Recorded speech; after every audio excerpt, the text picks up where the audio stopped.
trae para usted.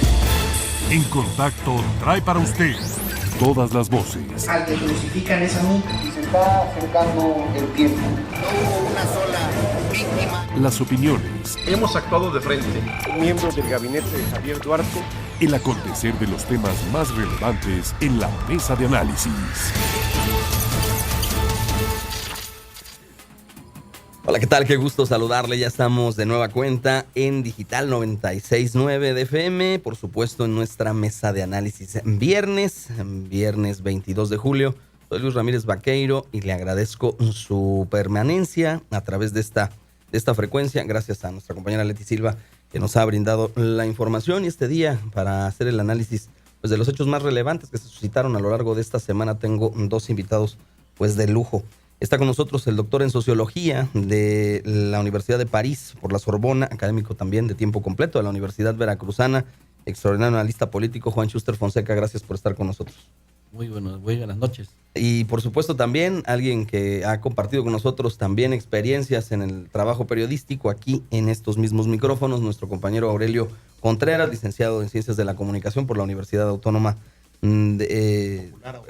Universidad Popular Autónoma del Estado de Puebla, la UPAEP, por supuesto periodista, columnista, melómano y bueno, dice en su perfil de internet también libre pensante. Así es que gracias, Aurelio, por estar con nosotros esta noche. Y bueno, pues platicar con ustedes. En la semana fuimos testigos, los veracruzanos pudimos observar pues dos temas que ocurrieron en el Congreso, tanto la semana anterior como esta. Primero que nada, la basificación, estas acciones que parecen ir en contra de los veracruzanos, burocratizar e incrementar la carga del gasto corriente de miles de supuestos trabajadores. Es hoy por hoy un asunto que debe de preocupar a la nueva administración, pero también a los veracruzanos. ¿Qué opinión les merece esto, Juan? ¿Debían pues endeudar más a Veracruz a través de esta carga? No, bueno, aquí hay que hacer una aclaración en relación a este acuerdo que se acaba de tener en el Congreso, la aprobación de tomar los recursos del fideicomiso, ¿no? Del 3%, que ahora es 3%, a la nómina para el pago de deuda, ¿no? Y además para el pago a proveedores selectos, ¿no? Ya lleva dedicatoria a quién le va a pagar, ¿no? Creo que pues es un atraco, eso hay que decirlo primero como es, o sea, a la sociedad y particularmente a los empresarios, que son los que causan, digamos, este impuesto, la actividad empresarial, ¿no?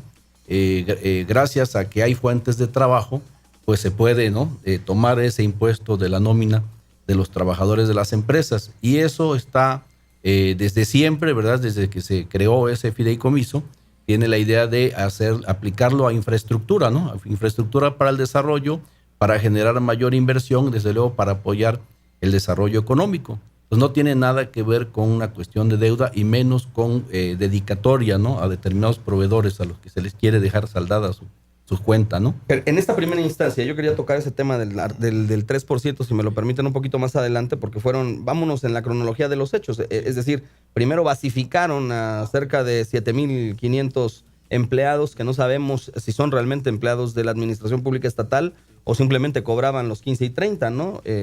Esto es para desencarnarle el escenario al nuevo gobernador electo o simplemente es una actitud más de estas que no entendemos si estamos en Roma o en Veracruz.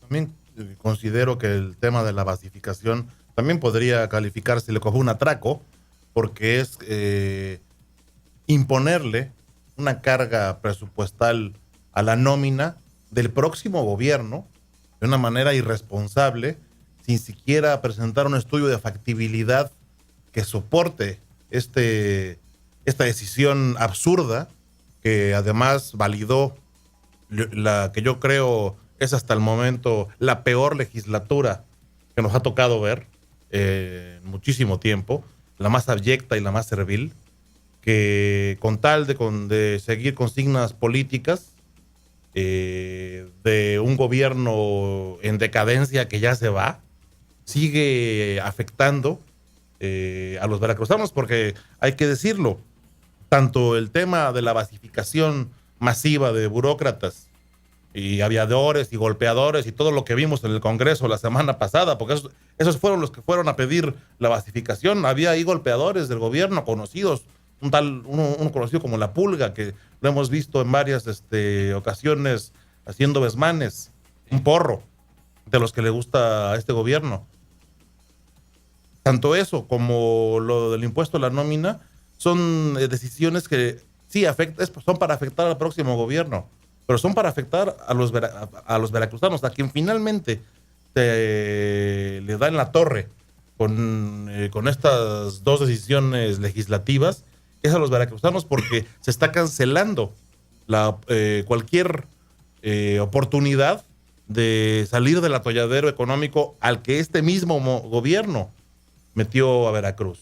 ¿Por qué? Porque lo dejas sin recursos, le atas las manos, le impones incluso funcionarios, porque la basificación llega hasta directores de área. Es una cosa increíble, ¿no? Y que aunque creo yo que ambas enmiendas legales se pueden echar para atrás, digo, no hay ninguna ley que no pueda ser revocable. El solo hecho de tener que emprender las acciones que tendrá que emprender la próxima administración para dar marcha atrás a estas decisiones, pues le va a tomar un tiempo que debería aprovechar para intentar hacer algo por Veracruz, porque únicamente vamos a tener 2 años para que la siguiente administración pueda intentar hacer algo. Juan, ¿consideras que, ya lo decía Aurelio, se pueda revertir esta medida, específicamente lo de la basificación? ¿Cómo se puede revertir un hecho que desde el punto de vista laboral o desde la óptica jurídica de lo laboral podría ser pues atentatorio de las garantías y derechos de los trabajadores? ¿Cómo revertir la medida sin afectar evidentemente más a los trabajadores? Tenemos que pensar primero si el hecho mismo de la basificación corresponde, como ya lo dijo Aurelio, a algo programado, algo analizado, algo estudiado y sobre todo algo viable. Digamos, lo que en sí mismo se pudiera interpretar como un acto de justicia social, ¿no?, de un gobierno respecto a los servidores públicos, ¿no? Y en esto pues también hay que ser muy claros. Hay de servidores a servidores, ¿no? Hay de los servidores que nada más van a servirse, ¿no?, y que salen con las talegas cargadas, ¿no?, de cada administración. Y hay los servidores que son los que aseguran, ¿no?, con su trabajo permanente en la administración, aseguran el buen funcionamiento de las dependencias. Los conocemos, digamos, si ese es el caso de algunos de estos empleados, ¿no?, pues son empleados de confianza, precisamente por eso se habla de basificación, porque son empleados de confianza a los que se les daría una base. Y entonces lo curioso del caso es que quienes argumentan a favor de la basificación dicen que no se están creando nuevos puestos, ¿no? Nuevos puestos de trabajo, porque lo que vimos a lo largo de los últimos gobiernos, ¿verdad?, fue más que nada la supresión de esos puestos de trabajo. O sea, se promovió el retiro voluntario, ¿no? A mucha gente se le liquidó, hay otras personas que simplemente se les dejó sin su trabajo y sin su liquidación. De ahí hay miles de casos que se están ventilando en la Junta de Conciliación. Entonces, antes que resolver toda esa problemática que ya existe, que está presente ante las autoridades laborales, ¿no?, muchas demandas que hay, ¿no?, antes de resolver eso, entonces se da el paso adelante de una supuesta basificación que también pues no se sabe finalmente si se trata de quedar bien con los trabajadores, porque no hubo un compromiso previo, ¿no?, que se sepa, y que pues esto huele un poco más como que se pudiera haber hecho antes de las elecciones, ¿no?, si ese era el caso, ¿no? Claro, ahora habría que también revisar y pedirle a la autoridad pues mostrara públicamente quiénes son estos empleados para saber pues específicamente hay, ¿no?, cuántos son, pero sobre todo cuántos no pertenecen a la Fuerza Aérea Jarocha, porque pues se especula que el grueso o la mayoría simple y sencillamente no trabajarían en el gobierno del estado. También este jueves pues vimos lo que ocurrió en el Congreso.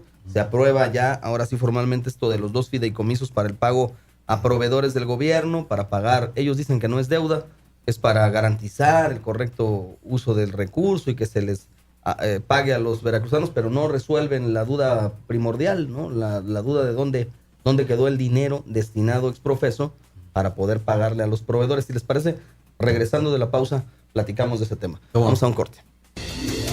El análisis y el debate de los temas de interés público en la mesa de análisis. En contacto, más fuerte que nunca. Entérese de la información puntual, el acontecer diario y entrevistas con los actores políticos de nuestra ciudad y estado, con Luis Ramírez Vaqueiro. Hola, ¿qué tal? Soy Luis Ramírez Vaqueiro y te invito para que me acompañes en punto de la 1 de la tarde a través del 97.7 y del canal 101 y 45 de Digicable. Te tendremos toda la información más destacada generada para ti. En contacto, más fuerte que nunca. Ahora de 6:50 AM a 9 AM por la máquina 97.7. En contacto, despiértate con nosotros. Entérate del tráfico, el clima y las noticias más relevantes del día con Ariadna Lezama. Experiencia y carisma dispuestas a informarle. Hola, soy Ariadna Lezama Palma y te espero todas las mañanas en punto de las 6:50 de la mañana para hacer Contacto Estatal, donde tendremos mucha información para ti de todo lo que acontece en la entidad. Jalapa abre sus ojos al entretenimiento y diversión de televisión por cable. Con Digicable todos tenemos algo especial que ver. Los mejores canales a un superprecio. Únete a la televisión por cable de Jalapa, solo con Digicable. Avenida Pípila número 800, letra C, Colonia El Mirador. Llámanos 818-4343. Digicable. En Veracruz se garantiza la salud adecuada de las mujeres durante el periodo de embarazo y el posparto. Las y los diputados locales aprobaron la Ley de Protección a la Maternidad para Veracruz. Con ello se creará una red de apoyo a mujeres embarazadas para involucrar a autoridades estatales y municipales en políticas de protección a las mujeres. Mejores leyes para un mejor Estado. 63ª Legislatura de Veracruz. El Congreso del Estado quitó el fuero al gobernador y su gabinete, a los presidentes municipales y síndicos y a los consejeros del OPLE y del IBAI. En caso de cometer algún ilícito, inmediatamente serán sujetos a investigación. En Veracruz, todos somos iguales. La ley es pareja. Mejores leyes para un mejor Estado. 63ª Legislatura de Veracruz.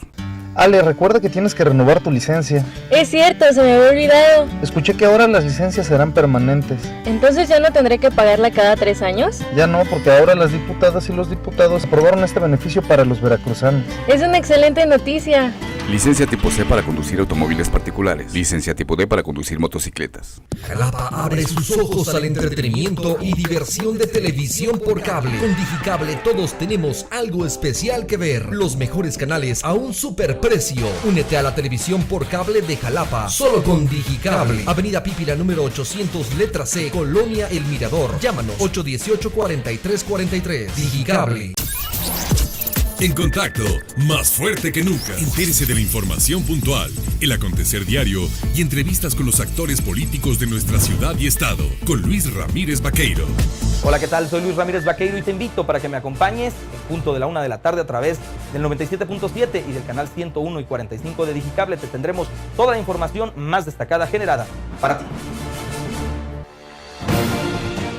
Sobre la mesa de análisis, las voces, las opiniones. Y bueno, seguimos a través de Digital 96.9 con nuestra mesa de análisis. Les decía y habíamos dejado sobre la mesa el tema, Juan, de pues este jueves los diputados volvieron a aplicar, como dicen, una aprobación a una medida que parece una aberración o remedo a un acto o delito no explicado, llamémosle así, porque pues nadie, decía yo, ha aclarado dónde quedó en principio el recurso que estaría presupuestado, que habría estado contenido en las anteriores cuentas públicas para admitir que se les deben 13,000 millones de pesos u 11,000 millones de pesos a este listado de proveedores.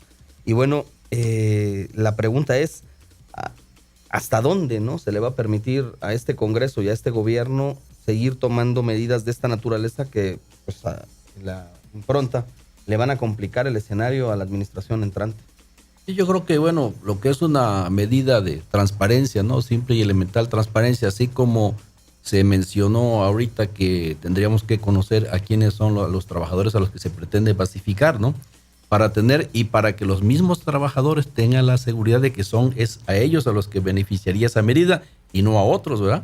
Es decir, yo no quiero ver que eso sea una cheque en blanco que se está firmando para que ahí mismo entre el Congreso y Cefiplan ya se estén repartiendo cuáles van a ser esas basificaciones. Bueno, quién sabe, porque a lo mejor al sindicato también se la pasan de humo, pero bueno, En este escenario, bueno, efectivamente, el tema es, nosotros ya vimos por ahí, circuló una lista que después dijeron que era apócrifa, que no sé qué, de proveedores, ¿no? A los que se las adeuda, y por ahí también nos enteramos que hay grandes adeudos con medios de comunicación, ¿no?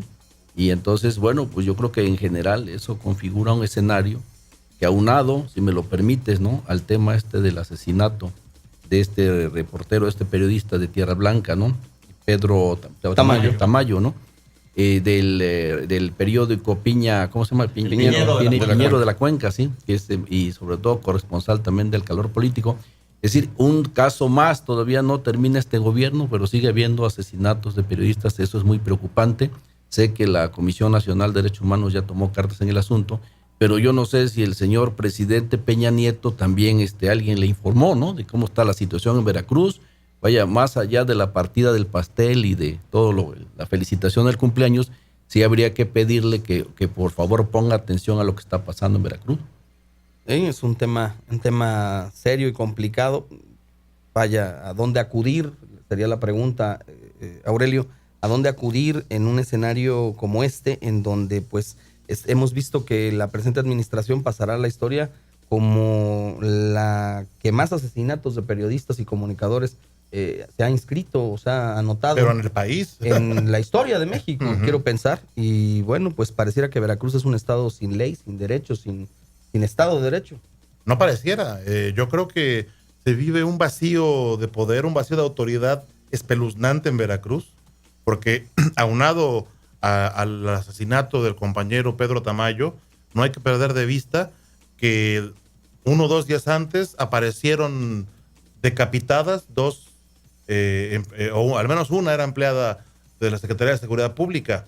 Ayer aparecieron otros 6 cuerpos de personas ejecutadas por el rumbo de Veracruz, y así nos podemos seguir enumerando un tiradero de cadáveres horrorizante por todo el estado, que de lo que nos habla es de que no hay gobierno, de que estamos en una semianarquía, porque la administración que aún está supuestamente en funciones, pues ya no opera nada.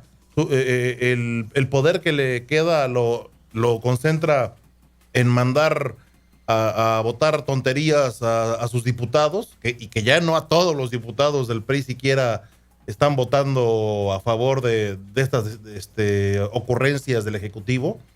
Incluso ahí ya se percibe pues el final de un gobierno decadente y corrupto.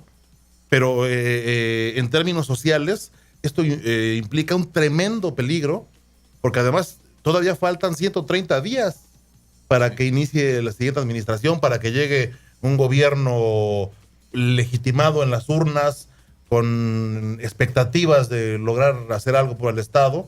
Pero en lo que llega ese gobierno a demostrar y a hacer cumplir lo que prometió en campaña, estamos viendo cómo una administración que es como una bestia herida se revuelca y da manotazos que están provocando ingobernabilidad, inestabilidad, y que pueden llevar incluso a un problema mucho más severo, a un estallido social incluso. No, hay que ver lo que pasó esta semana en Veracruz con el conflicto del SAS, sí, que se quedó sin agua toda la zona conurbada. O sea, en vacaciones.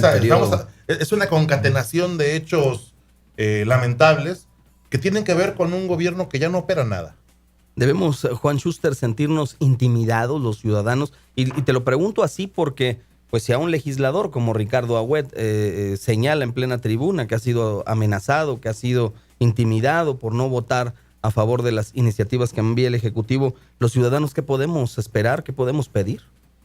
Sí, yo creo que, bueno, don Ricardo, lo sabemos, lo conocemos, es un caballero, y yo considero que también es un varón en la extensión de la palabra. No creo que él se pueda sentir intimidado por este tipo de actitudes, y menos cuando le dicen que lo van a madrear, ¿no? Literalmente, sí. O sea que, pues ahí cada quien con la cola que tengan que le pisen, ¿no? Pero yo no creo que ese sea el temor que pudiera tener don Ricardo. Él, en todo caso, pues tiene su capital político, pues en base a su desempeño, es conocido su trabajo y valorado, ¿no? Por los ciudadanos, pero sí creo que eso marca también una postura respecto al PRI, en lo que pudiera llamarse, ¿no?, esta debacle con la gubernatura y el nuevo Congreso, ¿no? La derrota que sufrió este partido, que finalmente sigue habiendo, políticos, ¿no?, que pueden sacar adelante todavía, ¿no?, al partido, ¿no? Y yo creo que tendrán sobre todo que analizar ahorita o replantear su postura como oposición, porque ya no tardan mucho en serlo, ¿no? Dice Miguel Ángel Yunes, Aurelio, que pues él, si se lo propone también, viendo el escenario como está, desaparece pues el único ingreso propio que le representaría pues algún activo para poder realizar y ejecutar obra pública en Veracruz.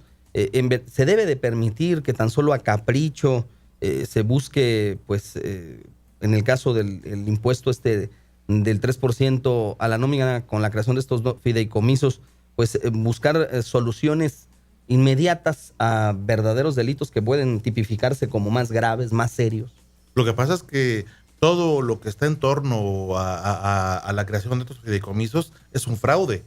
Estamos hablando de que se presentaron 2 veces el anexo con las listas de supuestos proveedores y en donde el gobierno del estado nos pretendió clavar a empresas fantasma, identificadas como fantasma en el reportaje que presentó hace unas semanas Animal Político. O sea, de ese nivel es el descaro que tienen en este gobierno, ¿no? Y como se dieron cuenta de que estaban ahí, fue que la sacaron.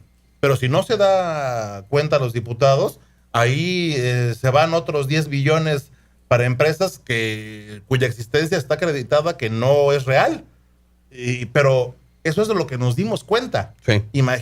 Hay que pensar qué otras empresas supuestas fantasma habrán metido ahí que no son propiedad, pantalla, de mismos funcionarios que se enriquecieron y se pretenden seguir enriqueciendo, darse su bono de marcha a través de esta barbaridad aprobada por la 63 legislatura.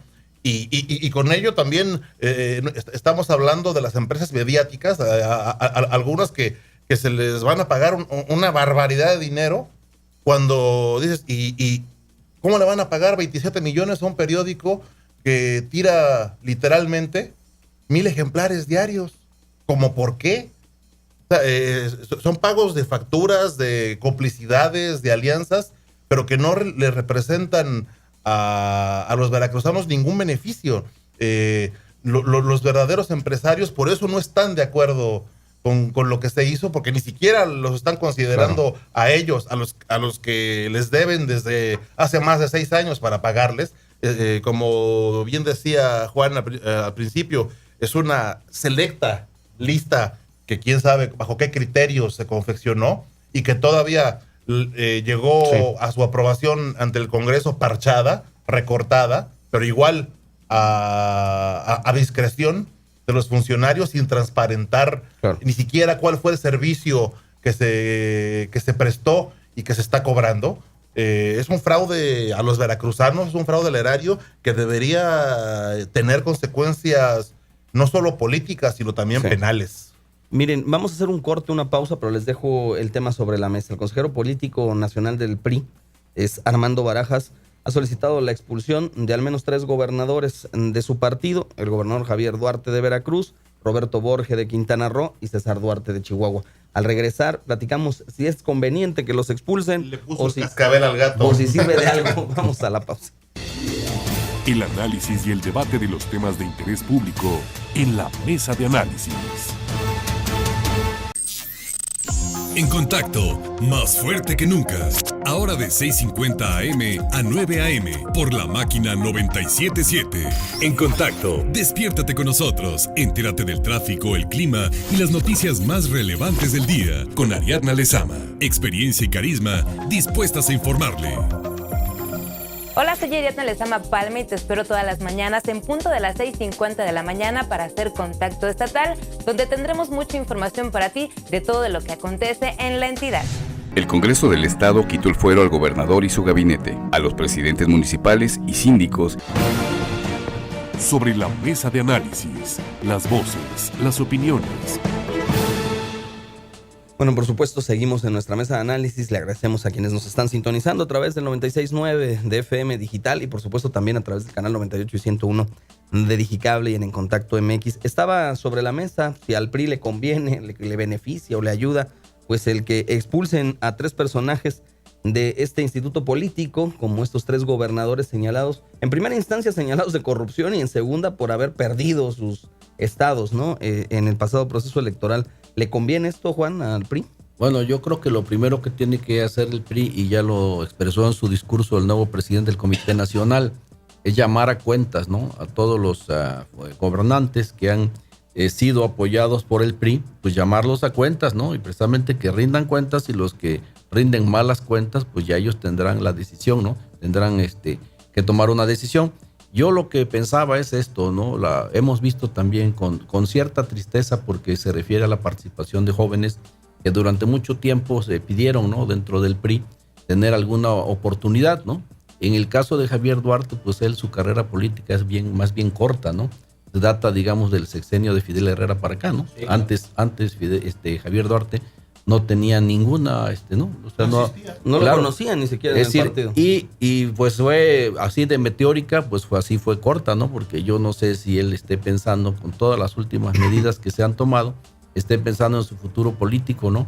O que en qué esté pensando, porque efectivamente esta voz de que sea expulsado del PRI, bueno, es solamente una parte de todo el proceso que se va a seguir si se hace efectivo, como lo dice el propio presidente del Comité Nacional, este llamamiento a cuentas, ¿no? A los gobernantes salidos del PRI. Veremos los veracruzanos y los mexicanos encarcelamientos de gobernadores o exgobernadores en este caso, como estos 3 que hemos mencionado, por el resultado de la revisión, los señalamientos de cuentas públicas, el enriquecimiento ilícito que se les está en algunos de los casos comprobando o señalando, estas redes de complicidad y corrupción que aparecen pues un día sí y otro también. Veremos los veracruzanos esta sentencia y esta oferta que hizo Miguel Ángel Yunes de tenerlos tras las rejas. Mira, por la repercusión mediática que tuvo esta solicitud de expulsión de los 3 gobernadores que presentó un militante que en realidad no es conocido en las esferas nacionales, pero que sin embargo tuvo bastante eco. Yo lo que veo ahí es el inicio de una ruta por medio de la cual el gobierno de la República podría abrir la puerta a través del PRI para que, si esto se concreta, si verdaderamente alguno de estos 3 o los 3 gobernadores son expulsados, una vez fuera del sistema, una vez sin la protección que te da el ser militante del partido, estarían ahí sí, yo creo que indefensos y casi con la orden de aprehensión girada casi al otro día de que se concretara una expulsión. Yo creo que es si la medida se concreta, yo creo que sí podríamos pensar en que caerían gobernadores una vez fuera del sistema, una vez que el PRI dijera ya los repudiamos, no los queremos, el costo político se lo quitan de alguna manera, y ¿quién nos iba a defender? Ningún diputado, claro, salvo sus diputados, y quiero ver si de verdad le mantendrían lealtad a algunos de estos gobernadores, los diputados de cada estado, los federales y los locales. Quiero ver que alguno se le ponga a las patadas al presidente, como para que no se procediera contra ellos. Yo creo que sí, es clave lo que pasó en el PRI.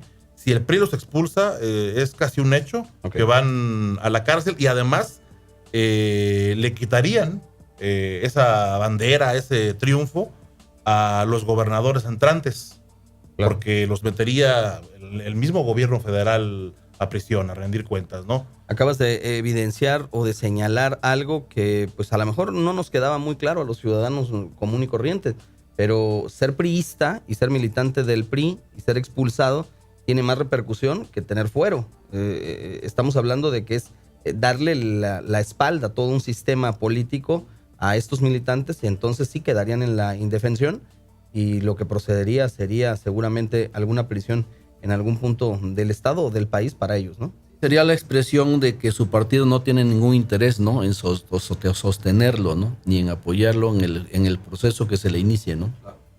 También durante esta semana salió a relucir, y esto lo publicó el diario El Financiero. Es un diario pues serio, realmente es un diario abocado y dedicado a temas de corte económico, pero también en su ala periodística realizan un trabajo que podemos considerar serio y puntual. Han señalado que el gobernador Javier Duarte tendría propiedades en el extranjero, y eso creó toda una pompa especulativa, Juan, a lo largo de la semana. ¿Hay verdades a medias en Veracruz? ¿En qué sentido? Verdades a medias, es decir, el gobernador dice: no soy propietario, no tengo propiedades a mi nombre en el extranjero, pero no quiere decir que no tenga bienes en el extranjero a nombre de otra persona. O lo que es más raro, dice que no tiene ninguna propiedad en Woodlands, sí, en este fraccionamiento en Houston, Houston, pero entonces, si no tiene propiedades, ¿por qué tiene una acción del club deportivo de un lugar donde dice que no vive? Y eso no lo decimos nosotros, lo dijo él mismo al mostrar la ficha de depósito para comprar esa acción en un club deportivo, que la sola acción no es barata, cuesta varios miles de dólares. Bueno, le han cuantificado que esta acción sería equivalente a 2 años de salario. O sea, de su salario, si es que de su salario nominal, si es que de eso viviera. Y dice que en 12 años, pues es lo único que ha gastado, lo único que ha comprado. O sea, ¿por qué tendrías algo así si no vives ahí? Estamos en presencia de una actitud ya de cinismo, ¿no? Ya cuando la gente se siente intocable por las razones que sea, ¿no? No ignoramos cuáles sean los compromisos que tenga su partido o el gobierno federal, ¿no?, para sostenerlo ante situaciones que ya resultan insostenibles, y que pueda seguir actuando de esta manera, pues ya es una actitud de provocación. Eso es lo que me parece a mí más delicado, porque los niveles de confrontación en esta transición, en lugar de hacerla una transición institucional, ¿no?, que de manera institucional se debe llevar con la problemática normal, ¿no?, que hay en las entregas, ¿no?, de las administraciones, pero ya todos estos elementos configuran, y sobre todo la utilización del Congreso con la complicidad, pues, de los diputados que han estado votando estas cosas, que la verdad da vergüenza, ¿no?, realmente tener un Congreso de este tipo, que con las honrosas excepciones, ¿no?, pasará a la historia, ¿verdad?, como un Congreso realmente deleznable, ¿no? O sea, con una actitud deleznable de los señores diputados, vaya. Redes de empresas ligadas a funcionarios, tan solo también esta semana se hizo del conocimiento público que Arturo Bermúdez tendría o estaría ligado o coaligado a 22 empresas.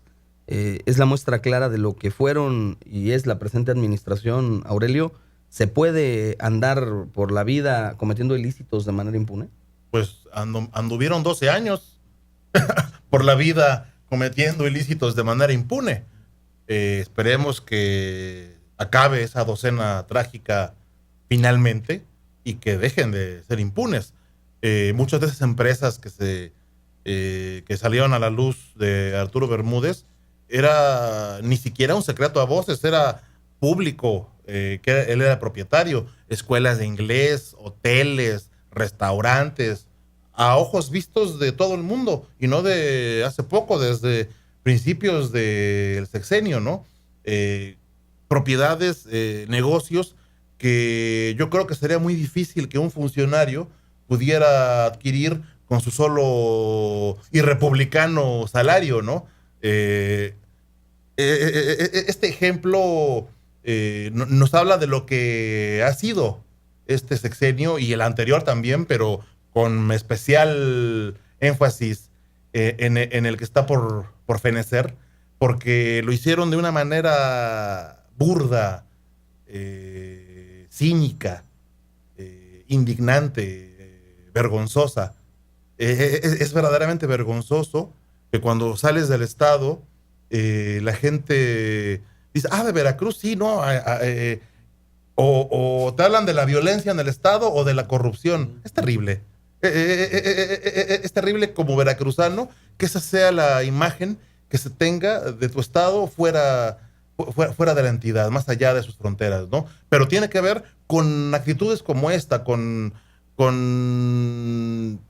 estas tranzas viles que hicieron no solamente Arturo Bermúdez, que hicieron muchos integrantes de este gobierno y exintegrantes que ahora gozan de las mieles de lo que se llevaron, sí, y que deberían ser llamados a cuentas porque además de todo se tiene rastro, de todo dejaron huella, sí, y con tantita voluntad política que hubiera en este momento del gobierno federal, tendría que hacerlos rendir cuentas, que devuelvan lo que ilegalmente se hayan llevado y que se les aplique la ley como y hasta donde ésta llegue.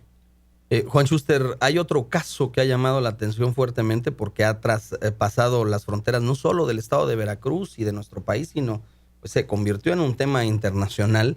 Es el caso de este señor llamado Vicente Benítez, otro actor confeso de acciones pues evidentemente al margen de la ley, y a ese, ¿quién lo va a castigar? Te preguntaría, cuando hasta el organismo público local electoral le ha tipificado que se excedió en los gastos de campaña por 119%, es decir, se gastó la lana por arriba, vaya, ahí no había jodidez, para que lo entendamos claramente. ¿O no? Sí, aquí hay una cuestión que bueno que lo tocas porque se ha estado discutiendo sobre la posibilidad de anular la elección en ese distrito. Entonces, ¿qué tienen los señores magistrados ante ellos respecto a este tema? Efectivamente, ya existe en la ley la posibilidad que quien exceda los gastos de campaña puede ser anulada la elección que le dio el triunfo, ¿no? Pero tiene ahí una condicionante siempre y cuando haya sido determinante, ¿verdad? El haber gastado de más en esa elección haya sido determinante para su triunfo. O sea, parece una cuestión ahí de perogrullo, es un supuesto jurídico, ¿no? Que se tiene que actualizar pues en base a las pruebas, es decir, al que se inconforma, ¿no? Que le toca el probar. Pero bueno, pues son otra de las cosas más que vemos, ¿no? De nuestra anecdotario de legislación electoral que tenemos, porque pues realmente yo creo que es evidente, ¿no? Que sí se gastó. Y la otra pregunta es también el origen del dinero, ¿no? Es decir, cuando tú detectas que hubo gastos, se excedieron, ¿no? Los gastos de campaña, pues la pregunta es de dónde salió ese dinero, ¿no? O sea, ahí hay que seguir, ¿no? Hay que jalar, digamos, la madeja también ahí para ver. Bueno, nada más jalando la madeja llegaron hasta Costa Rica y bueno, vayan ustedes a saber a qué otras partes del mundo pues habrán de llegar las investigaciones en estos casos. De un funcionario que ni siquiera llegó a ser secretario de despacho. Que ni siquiera fue secretario. Ese es un tema también para checarlo. Ahí quedó también durante la semana, antes de irnos, nada más para mencionarlo, el tema del SAS metropolitano, sobre todo por la afectación ambiental que provocó este conflicto. 40 millones de litros de aguas negras se vertieron al mar por tan solo el hecho de apagar las bombas de la planta de tratamiento ahí en Veracruz. Es un tema no menor que también las autoridades pues deben de investigar y a quién responsabilizar, porque finalmente extinguieron, parece ser que también violando la normatividad, un organismo que en su momento pues era sano, y ahora nos preguntamos dónde quedan los Pepines Ruiz, ¿no? Por ejemplo, y todo el séquito de asesores, ladrones que tuvieron con ellos y que bueno, pues dejaron a miles de familias sin empleo. Ese hecho que mencionas en sí es particularmente grave porque anula por sí mismo esa situación de haber incurrido en derramar toda esa cantidad de agua negra, ¿no? En las playas, pues a todos los esfuerzos que han hecho el sector turístico de Veracruz, ¿no? Claro. Los prestadores de servicios, todo el trabajo, todo el empeño que han tenido para promover como destino turístico, ¿no? A Veracruz, independientemente del dinero también que se gasta para esto, ¿no? Pues yo les agradezco a nuestros invitados, al doctor Juan Schuster Fonseca, por haber venido. Muchísimas gracias, doctor. Y por supuesto, a nuestro compañero Aurelio Contreras. Gracias por estar con nosotros. Nosotros nos despedimos invitándolo para que mañana en punto de la 1 de la tarde a través del 97.7 acompañen a Fernando Hernández y todo el equipo de Contacto Deportivo. Les llevarán todos los detalles y los pormenores de la jornada de fútbol y todas las demás áreas del deporte. Y bueno, en punto de las 6:50 el próximo lunes espera Ariadna Lezama. Que tenga usted excelente fin de semana. Soy Luis Ramírez Vaqueiro.